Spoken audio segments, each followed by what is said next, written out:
वर्णिवेशरमणीय दर्शनं मन्दहासरुचिराननाम्बुजं पूजितं सुरनरोत्तमैर्मुदा धर्मनन्दनमहं विचिन्तये। असतो मा षड्गमय तमसो मा ज्योतिर्गमय मृत्युर्मा अमृतं गमय। ओम शांति शांति शांति।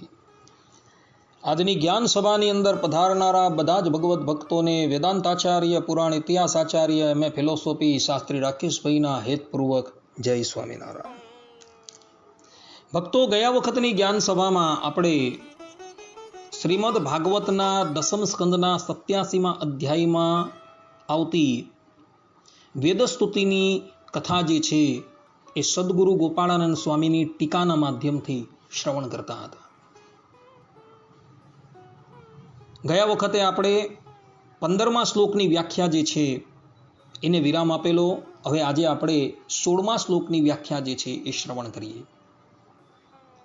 વેદ ભગવાન શ્રીમદ નારાયણની સ્તુતિ કરતા પોતે કહે છે, બૃહદુપલબ્ધ મે તદવયંત્યવશેષતયા યત ઉદયાસ્તમયો વિકૃતેર્મૃદી વા વિકૃતાદ અતઋષયો દધુસ્ત્વયિ મનોવચનાચરિતં કથમ યથા ભવંતિ ભુવિ દત્તપદાનિ નૃણામ।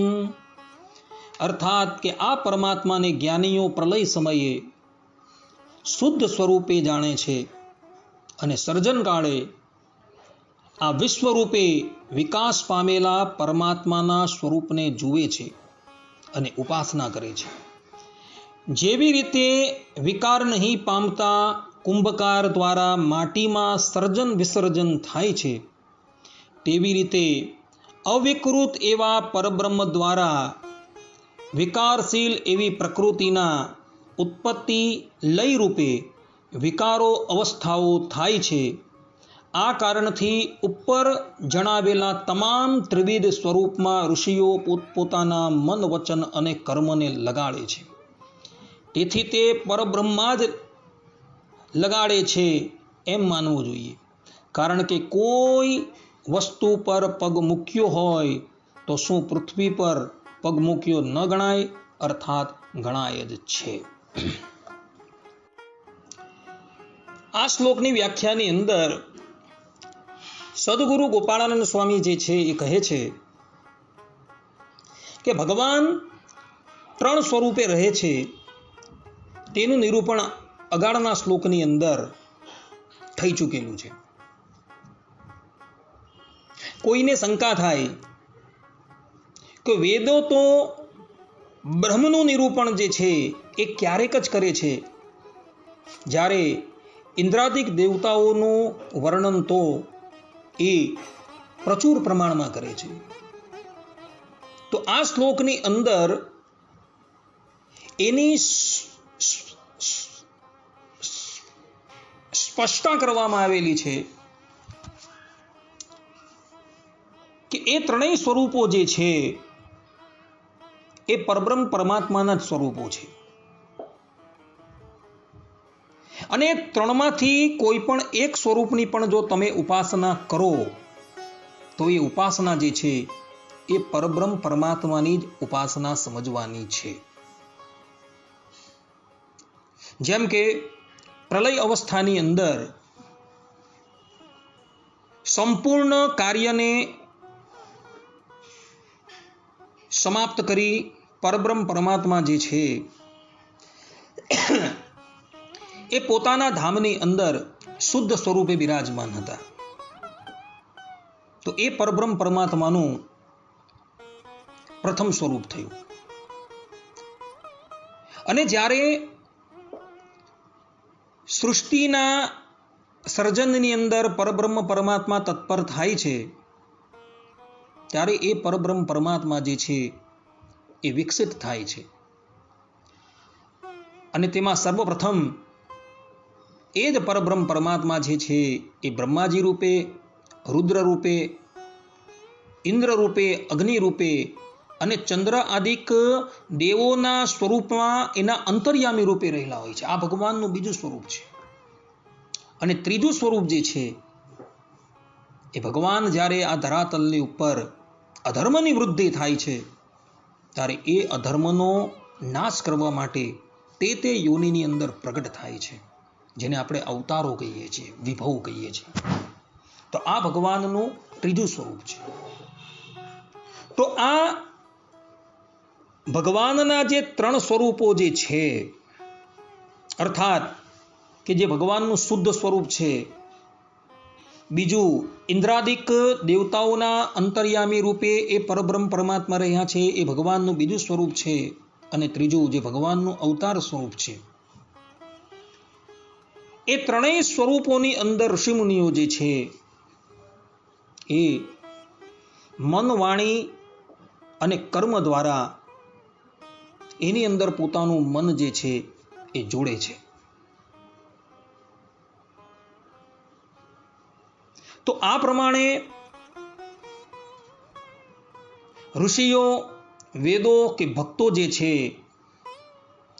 એ મન, વચન અને કર્મથી એ ત્રણેય સ્વરૂપની ઉપાસના કરે કે કોઈ પણ એક સ્વરૂપની ઉપાસના કરે તો એ ઉપાસના જે છે એ પરમાત્માની ઉપાસના જ કહેવાશે, અને એના દ્વારા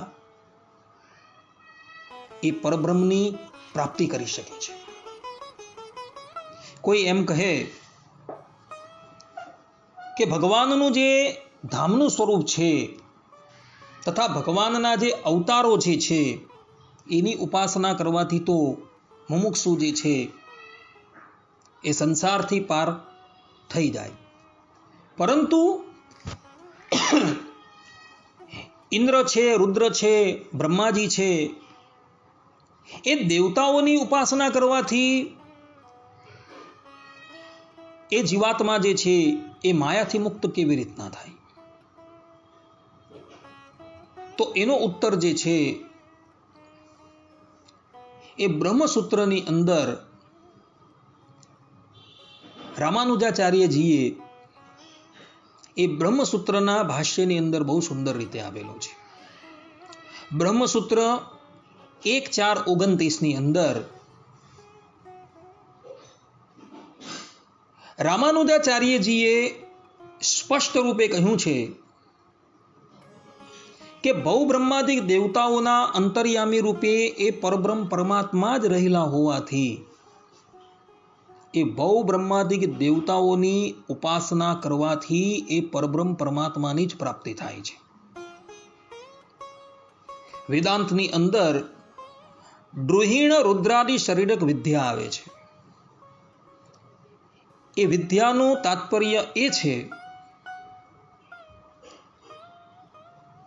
કે બ્રહ્મા, રુદ્ર આદિ દેવતાઓના અંતર્યામી રૂપે શ્રી ભગવાન જ બિરાજમાન હોવાથી એમની ઉપાસના દ્વારા એ પરબ્રહ્મ પરમાત્માની જ પ્રાપ્તિ થાય છે. પરંતુ તેની અંદર એક વસ્તુનો બહુ ખ્યાલ રાખવાનો છે કે એ દેવતાઓ જે છે એ પરબ્રહ્મ પરમાત્માનું શરીર છે, અને પરમાત્મા જે છે એ એના શરીર રૂપે રહેલા છે.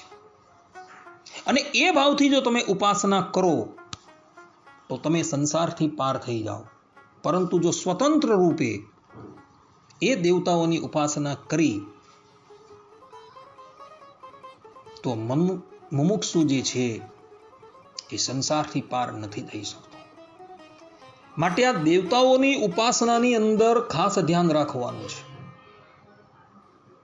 પ્રથમ સ્વરૂપ જે ભગવાનનું શુદ્ધ સ્વરૂપ જે ભગવત ધામની અંદર બિરાજમાન છે તે, તૃતીય સ્વરૂપ જે ભગવાનના અવતારો થાય છે તે, એ સ્વરૂપની ઉપાસના કરવાથી તો જીવાત્મા ભગવત ધામની અંદર જતો રહે છે, માયાથી મુક્ત પણ થઈ જાય. પરંતુ ભગવાનનું જે દ્વિતીય સ્વરૂપ જે છે, જે દેવતાઓના રૂપની અંદર ભગવાન પ્રગટ થાય છે, એના અંતર્યામી રૂપે રહેલા છે, તેની ઉપાસનાની અંદર ખાસ ધ્યાન રાખવાનું છે.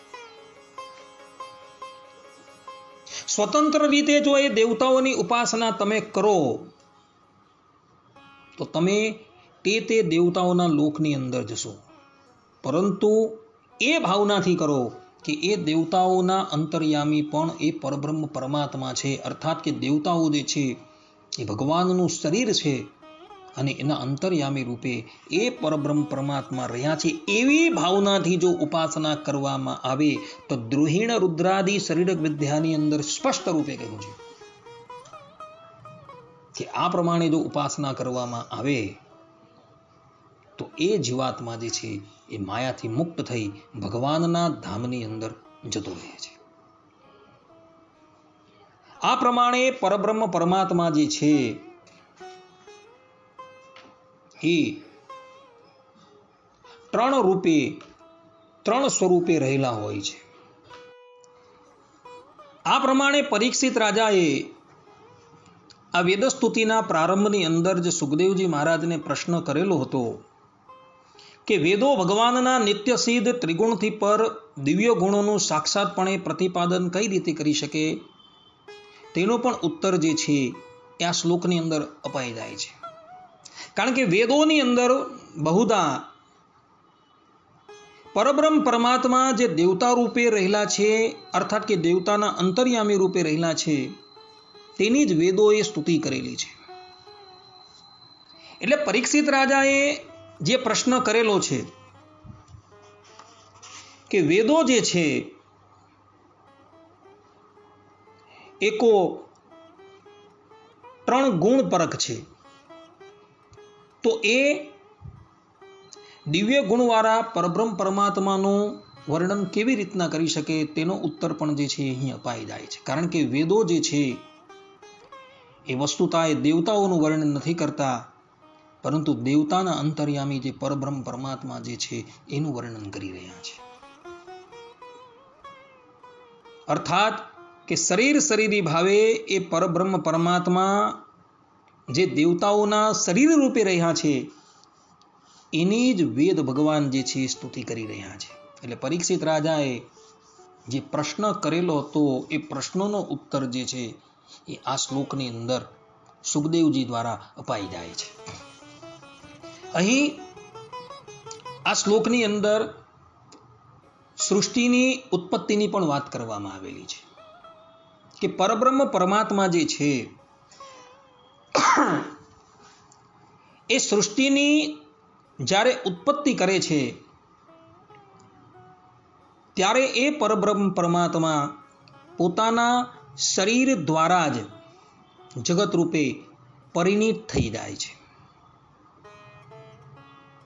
અને પોતાના શરીર દ્વારા એ જગત રૂપે પરિણીત થવા છતાં પણ ભગવાનની અંદર કોઈ પણ જાતનો વિકાર આવતો નથી.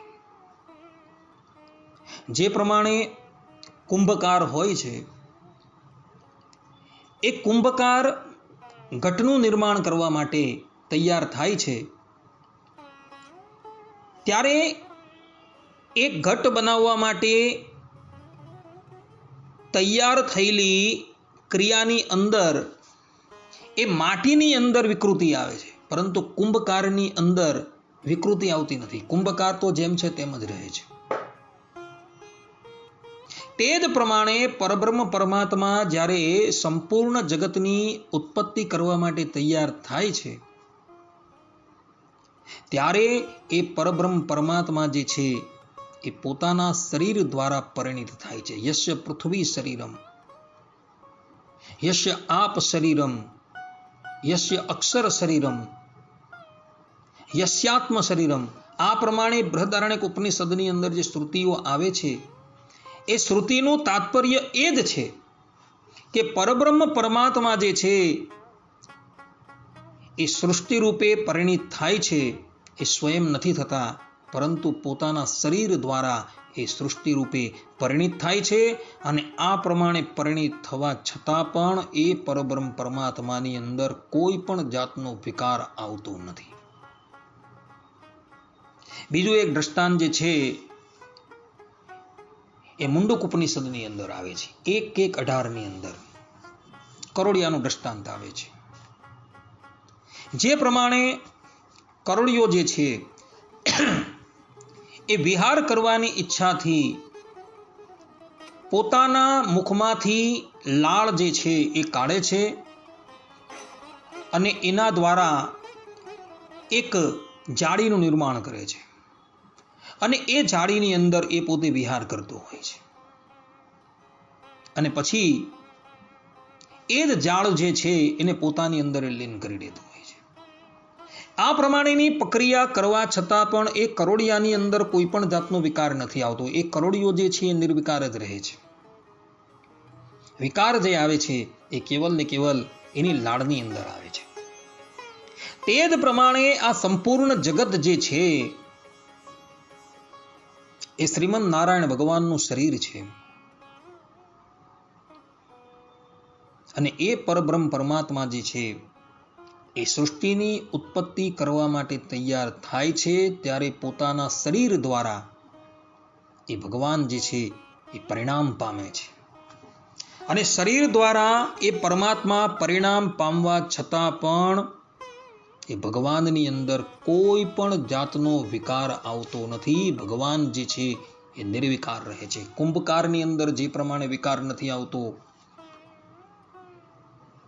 ભ્રમરની અંદર જે પ્રમાણે વિકાર નથી આવતો, તે જ પ્રમાણે પરબ્રહ્મ પરમાત્માની અંદર કોઈ પણ જાતનો વિકાર આવતો નથી. આ મત જે છે એ વિશિષ્ટાદ્વૈતીઓનો મત છે. અને વિશિષ્ટાદ્વૈતીઓ જે છે એ પરિણામવાદને માને છે. જ્યારે તેની વિરુદ્ધમાં શંકરાચાર્યજી જે છે એ શંકરાચાર્યજીનો મત એવો છે કે જગતનું સર્જન જે છે એ કેવલ બ્રહ્મની અંદર જ થાય છે. આચાર્ય વલ્લભાચાર્યજીનો સિદ્ધાંત એવો છે કે લોકવત્તુ લીલા કૈવલ્યમ. આ વેદાંત સૂત્ર આધારે પરબ્રહ્મ પરમાત્મા જ્યારે ખેલ કરવાની ઈચ્છા વ્યક્ત કરે છે ત્યારે એ જ પરબ્રહ્મ પરમાત્મા જે છે, જે પોતે સચ્ચિદાનંદ રૂપ છે, એ પરબ્રહ્મ પરમાત્મા આનંદ અંશનો તિરોધાન કરી દે છે અને જીવ રૂપે પ્રગટ થઈ જાય છે. અને ચિત્ત અંશનો તિરોધાન કરીને એ જ પરબ્રહ્મ પરમાત્મા જે છે એ જડ રૂપે થઈ જાય છે. અને એ રૂપે પરબ્રહ્મ પરમાત્મા થવા છતાં પણ એ પરબ્રહ્મ પરમાત્માની અંદર વિકૃતિ આવતી નથી. એ પરબ્રહ્મ પરમાત્મા જે છે એ અવિકૃત રહે છે. પરંતુ એઓની આ માન્યતા જે છે એ માન્યતા અનુસાર જો પરબ્રહ્મ પરમાત્મા જીવ રૂપે અને જગત રૂપે પરિણિત થતા હોય, પરિણામ પામતા હોય, તો પરબ્રહ્મ પરમાત્માની અંદર વિકાર તો આવી જ જવાનો. કારણ કે એ જ પરબ્રહ્મ પરમાત્મા જે છે એ જડ રૂપે થયા છે, ચેતન રૂપે થયા છે, એટલે એની અંદર તો વિકૃતિ થવાની જ.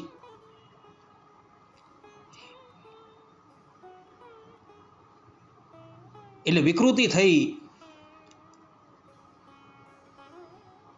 એટલે એ પરબ્રહ્મ પરમાત્માને જે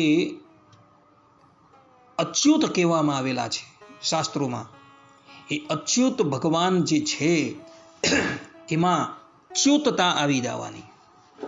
કારણ કે જીવ રૂપે અને જગત રૂપે એ પરબ્રહ્મ પરમાત્મા જ સ્વયં થવાના. એટલે એવો જે અવિકૃત પરિણામવાદને માને છે, એ અવિકૃત પરિણામની અંદર પરબ્રહ્મ પરમાત્માના માથે જ જન્મ મરણ, લખ 84 અને નરક આદિ દુઃખ જે છે એ આવવાના. એટલે રામાનુજાચાર્યજી જે છે, જે આપણા પ્રાચાર્ય છે, એવો કહે છે કે પરબ્રહ્મ પરમાત્મા જે છે એ સૃષ્ટિ કરવાની ઈચ્છા જ્યારે કરે છે ત્યારે પોતાના શરીર દ્વારા એ પરબ્રહ્મ પરમાત્મા જે છે એ પરિણિત થવાના છે.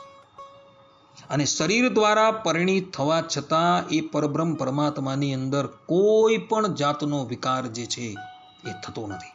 કારણ કે બધો જ વિકાર જે છે એ શરીરની અંદર થાય છે. શરીરી જે છે એ શરીરી તો કરોડિયાની જેમ નિર્વિકાર જ રહે છે, તથા કુંભકારની જેમ નિર્વિકાર જ રહે છે. એટલે આપણે લોકો, અર્થાત કે વિશિષ્ટાદ્વૈતીઓ જે પરિણામવાદને આપણે માનીએ છીએ, એ પરિણામવાદની અંદર પરબ્રહ્મ પરમાત્માની અંદર કોઈ પણ જાતનું પરિણામ થતું નથી. પરિણામ તો કેવલ ને કેવલ એમના શરીરભૂત ચેતન અને જળની અંદર થાય છે. એટલે આપણો પરિણામવાદ જે છે એ પરિણામવાદની અંદર કોઈને પણ કોઈ શંકા આવતી નથી. આદિ જગતગુરુ શંકરાચાર્યજી જે છે એમની માન્યતા જે છે એ એવી છે કે જગતનું સર્જન જે છે એ બ્રહ્મની અંદર થાય છે. હવે બ્રહ્મની અંદર જો સર્જન થતું હોય તો એ બ્રહ્મ તત્વની અંદર વિકૃતિ આવવાની. જ્યારે શાસ્ત્રકારો જે છે તથા વેદ ભગવાન જે છે એ ભગવાનને નિર્વિકાર કહે છે કે ભગવાનની અંદર કોઈ પણ જાતનો વિકાર નથી. એટલે શાંકર મત પ્રમાણે અને આચાર્ય વલ્ભાચાર્યજીના મત પ્રમાણે બ્રહ્મ તત્વની અંદર જ વિકારતા આવીને ઊભી રહી જાય છે. એટલે આપણે માટે એ મત જે છે એ આદરણીય નથી. એ લોકો જે મતને માનતા હોય એ લોકોનો મત છે. પરંતુ આપણે માટે આપણા પ્રાચાર્યોએ જે મતનું પ્રતિપાદન કરેલું છે કે જે મતની અંદર બ્રહ્મ તત્વ જે છે એ સૃષ્ટિ રૂપે પરિણિત થવા છતાં પણ એની અંદર કોઈ પણ જાતની વિકારતા આવતી નથી, એ નિર્વિકાર રહે છે, એ જ મત આપણે માટે યોગ્ય છે. કારણ કે આપણા આ મતની અંદર અર્થાત કે વિશિષ્ટાદ્વૈત મતની અંદર એ બ્રહ્મ તત્વ જે છે એ પોતાના શરીર દ્વારા પરિણામ પામે છે. અને શરીર દ્વારા પરિણામ પામવા છતાં પણ એ ભગવાનની અંદર કોઈ પણ જાતનો વિકાર જે છે એ થતો નથી. આ સિદ્ધાંત વાત છે. અને એ જ મત જે છે એ આ વેદસ્તુતિની અંદર નિરૂપણ કરવામાં આવેલો છે કે પરબ્રહ્મ પરમાત્મા જગત રૂપે પરિણામ પામે છે, અર્થાત કે પોતાના શરીર દ્વારા એ પરિણામ પામે છે, છતાં પણ એની અંદર કોઈ પણ જાતનો વિકાર આવતો નથી. આ આપણો સિદ્ધાંતિક મત છે. આ પ્રમાણે સુખદેવજી મહારાજ જે છે પરીક્ષિત રાજાને કહી રહ્યા છે અને એના દ્વારા સુખદેવજી મહારાજે પણ પરિણામવાદને પ્રતિપાદન કરેલો છે. શ્રીમદ ભાગવતની અંદર પણ કેટલાય સ્થાનો પર શરીર શરીરી ભાવનું પ્રતિપાદન કરવામાં આવેલું. સર્વેર હરેર તનુઃ, કે આ સંપૂર્ણ જગત જે છે એ ભગવાન શ્રી હરિનું શરીર છે. એ જ પ્રમાણે શ્રીમદ ભાગવત રામાયણ બધાની અંદર સંપૂર્ણ જગતને ભગવાનના શરીર તરીકે પ્રતિપાદન કરવામાં આવેલું છે. માટે ભક્તો, આપણો આ દાર્શનિક મત જે છે તેને તમે બધા હૃદયંગમ કરી લેજો. આપણા મતની અંદર બ્રહ્મ તત્વની અંદર કોઈ પણ જાતનો વિકાર નથી આવતો.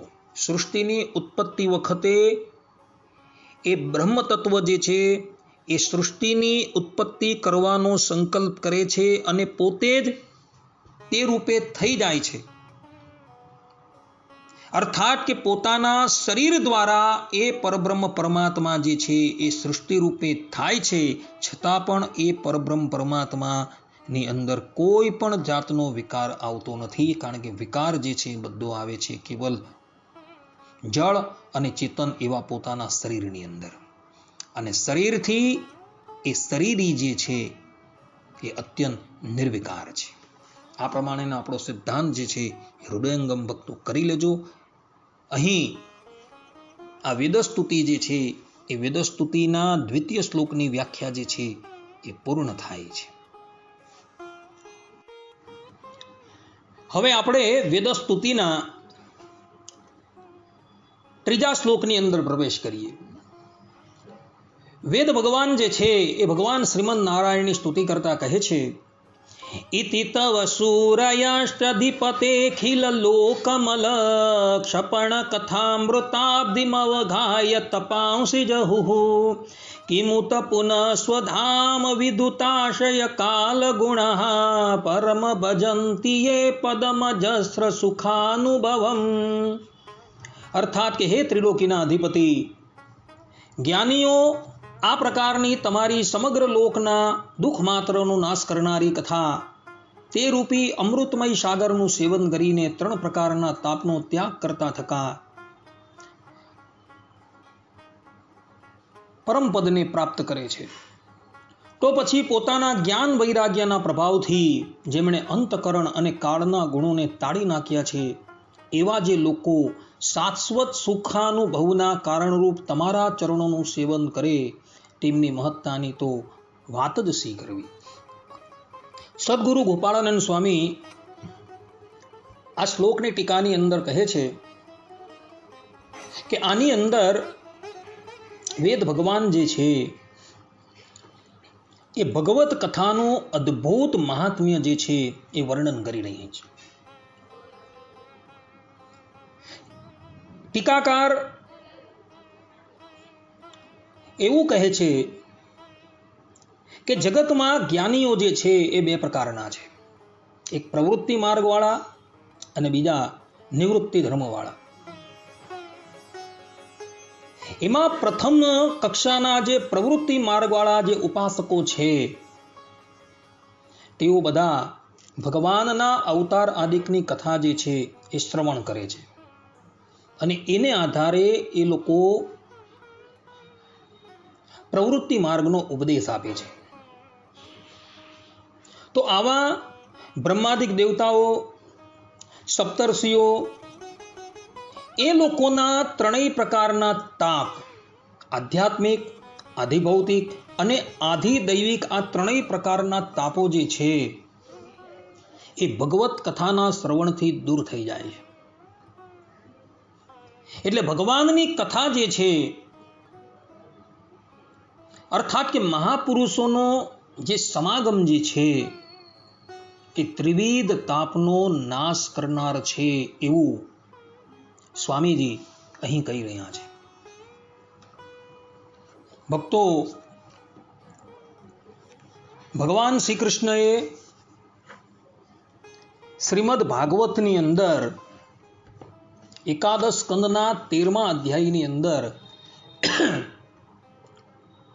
સત્સંગનો મહિમા જે છે એ પોતાના સ્વમુખે ગાયો છે.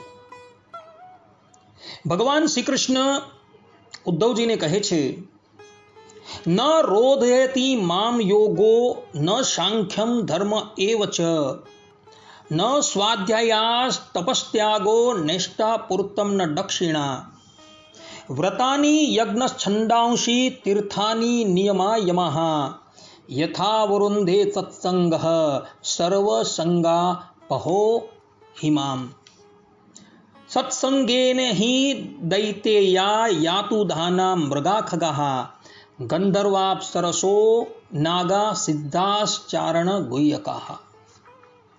અર્થાત કે હે પ્રિય ઉદ્ધવ, સત્સંગનો મહિમા ખૂબ અદ્ભુત છે. આ ખૂબ જ શ્રેષ્ઠ સાધન છે. મારો ભક્ત જે રીતે સત્સંગ દ્વારા મને પ્રાપ્ત કરી શકે છે એવું બીજું કોઈ પણ સાધન નથી. આજે યોગ, સાંખ્ય, ધર્મ, સ્વાધ્યાય, તપ, ત્યાગ, ઇષ્ટાપૂર્ત કર્મ, દક્ષિણા, વ્રત, યજ્ઞ, વેદોના રહસ્યમય મંત્રો, તીર્થ, નિયમ, યમ વગેરે જેટલા પણ સાધનો છે તેમનાથી એટલી સરળતાથી મારી પ્રાપ્તિ થતી નથી જેટલી સત્સંગથી થાય છે. કેમ કે સત્સંગથી બધા પ્રકારની આસક્તિ નષ્ટ થઈ જાય છે. આસક્તિ નાશ થવાથી ભક્તની મારામાં ભક્તિ પ્રબળ થાય છે અને તે મને સહેલાઈથી પ્રાપ્ત કરી લે છે. હે નિષ્પાપ ઉદ્ધવ, પ્રત્યેક યુગમાં સત્સંગ દ્વારા જ દૈત્ય, પશુ પક્ષી, ગંધર્વ, અપ્સરા, નાગ, સિદ્ધ, ચારણ, ગુહ્યક અને વિદ્યાધરોને મારી પ્રાપ્તિ થઈ છે. આ પ્રમાણે ભગવાન શ્રી કૃષ્ણએ પોતાના સ્વમુખે સત્સંગનો મહિમા જે છે એ બતાવેલો છે. ભગવાન સ્વામિનારાયણે પણ પોતાના વચનામૃતોની અંદર સત્સંગનો ઘણો મહિમા બતાવેલો છે. ભગવાન સ્વામિનારાયણ ગધડા પ્રથમના 21મા વચનામૃતની અંદર પોતે કહી રહ્યા છે, અને દિવસે દિવસે ભગવાનનો અતિશય મહાત્મ્ય જણાય તેને અર્થે સાધુનો સંગ નિરંતર રાખવો જોઈએ. અર્થાત કે ભગવાનનો મહિમા જાણવાને અર્થે સાધુનો સંગ જે છે એ નિરંતર રાખવાનો છે. અર્થાત કે સત્સંગ જે છે એ નિત્ય કરવાનો છે. ભગવાન સ્વામિનારાયણ ગધડા પ્રથમના 44મા વચનામૃતમાં કહે છે કે સત્પુરુષોનો જે પ્રસંગ એ જ પરમેશ્વરને વિશે દ્રઢ પ્રીતિ થવાનું કારણ છે. ભગવાનને વિશે દ્રઢ પ્રીતિ ક્યારે થાય? તો સાધુનો સંગ રાખીએ, સત્પુરુષોનો સંગ કરીએ તો એ ભગવાનને વિશે દ્રઢ પ્રીતિ થવાનું કારણ થઈ જાય છે.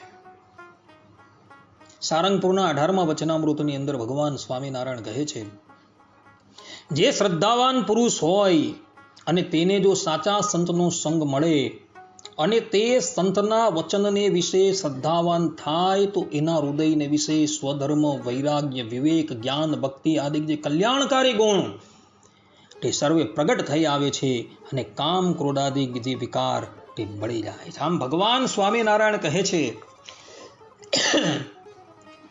કે સંતોના સમાગમથી જ મનુષ્યની અંદર શ્રેષ્ઠ ગુણો જે છે એ પ્રગટ થાય છે અને બધા જ દુર્ગુણો જે છે એ નિવૃત્ત થાય છે. ભવ બ્રહ્માદિક દેવતાઓ જે છે એ સૃષ્ટિના કાર્યની અંદર જોડાયા છે.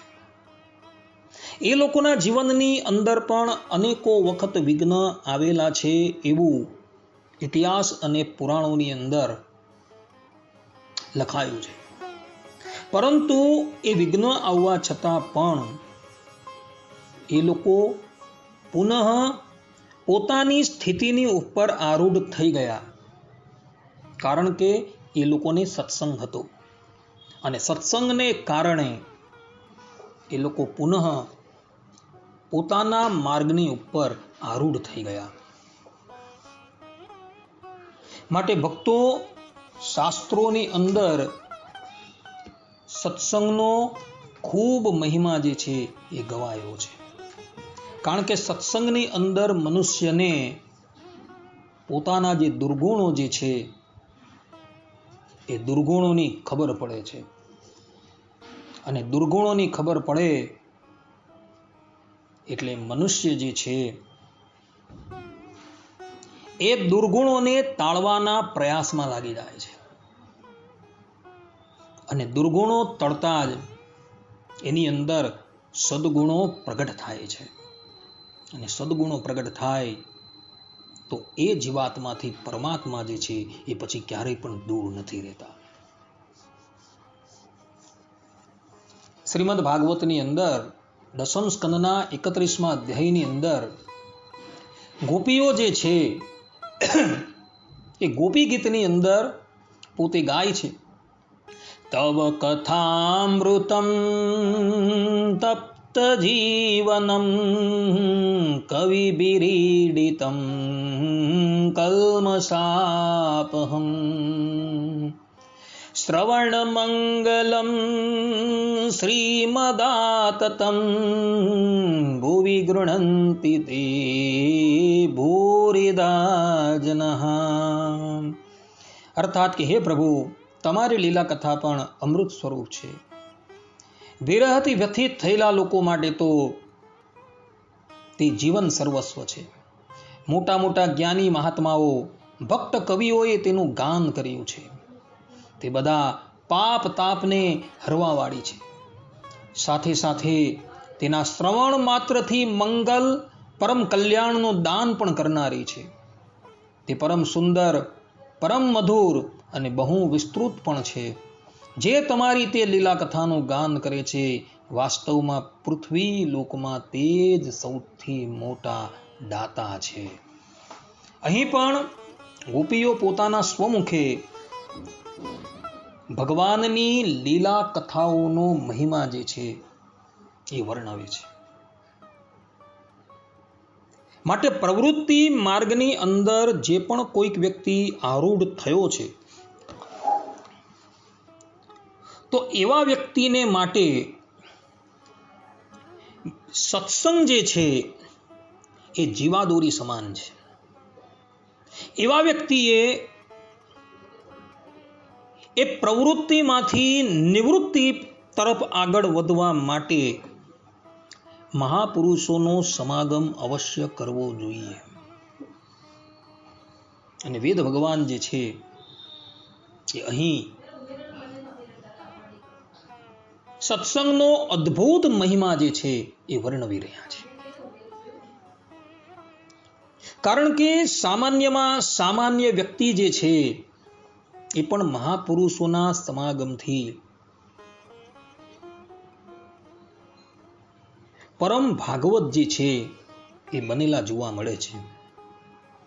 વાલ્મીકીજી જે હતા એમનું કાર્ય જે છે એ બધાને ખબર છે. એઓ પહેલા શું કરતા હતા? તો પહેલા એ દસ્યુનું કર્મ કરતા હતા, પરંતુ નારદજીના સમાગમથી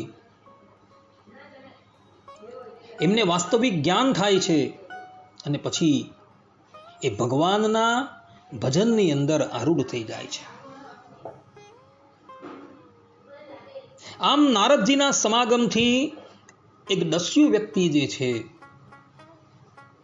એ ઋષિ બની ગઈ હતી. પ્રહલાદજી, જેનું પ્રાગટ્ય અસુર કુળની અંદર થયું છે, પરંતુ નારદજીના સમાગમથી એ પરમ ભાગવત બની ગયા. ધ્રુવજી ક્ષણ માત્રના નારદજીના સમાગમથી પરમાત્માની પ્રાપ્તિ કરનારા થયા. આવા તો ઇતિહાસની અંદર અનેકો દ્રષ્ટાંત છે.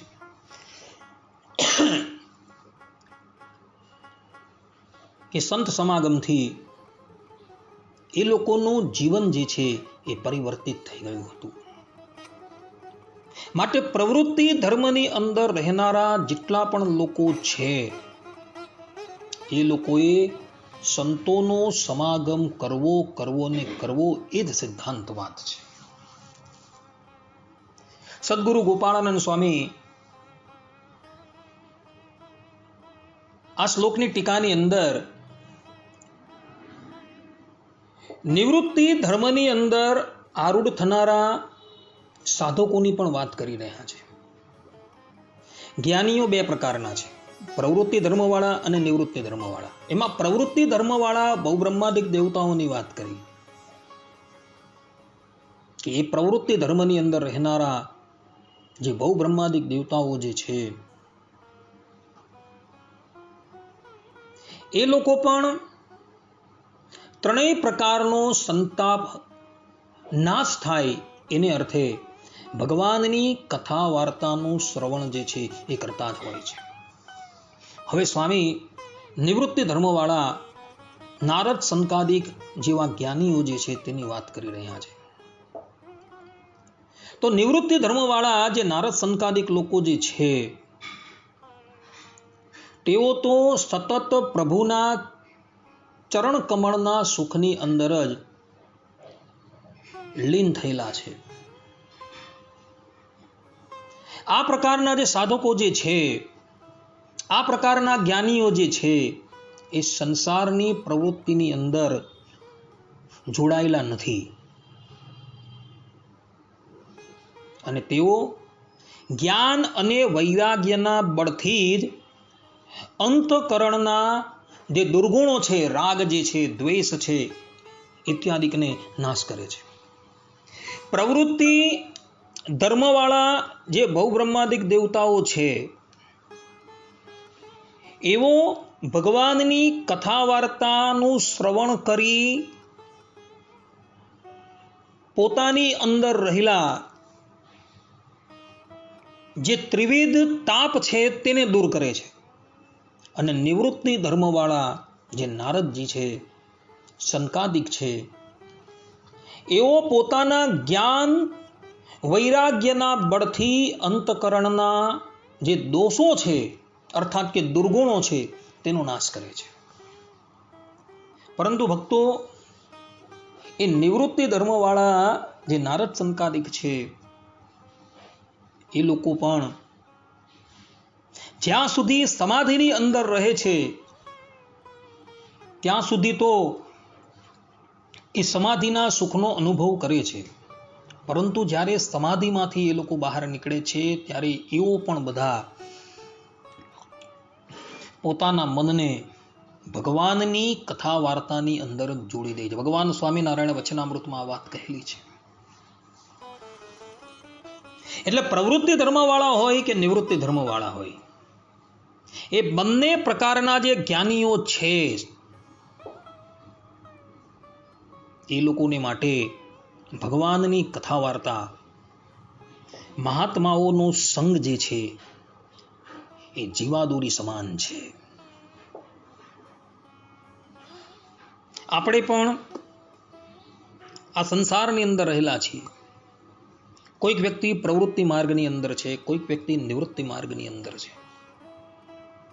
તો આપણે પણ આપણા મનને ભગવાનની કથા વાર્તાની અંદર જ લગાવવું. નિવૃત્તિ ધર્મવાળા જે છે તે લોકોએ તો અખંડ ભજન પરાયણ રહેવાનું જ છે. પરંતુ જે ગ્રહસ્થ છે, જે પ્રવૃત્તિ ધર્મને લઈને બેઠેલા છે, એ લોકોએ પણ દિવસની અંદર એક ઘડી, અડધી ઘડી કે 2 ઘડી મહાત્માઓનો સંગ કરવાનો છે ને કરવાનો.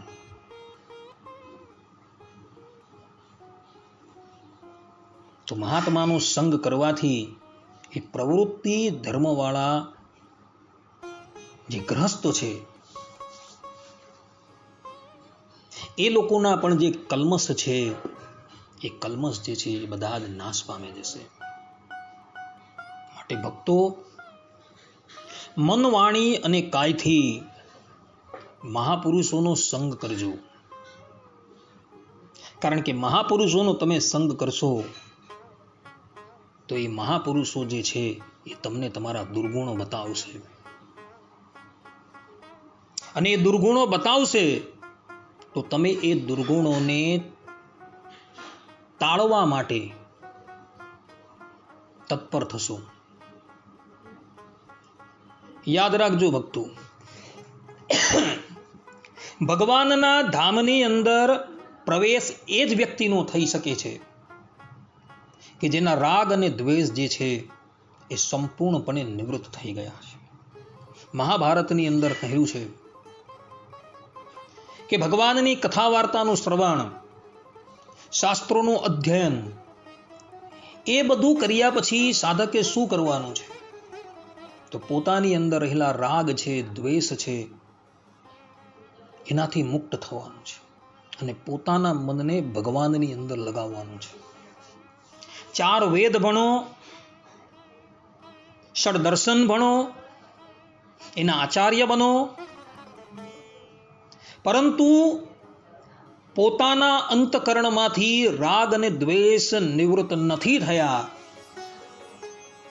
તો એનું બધું જ ભણતર જે છે એ વ્યર્થ છે.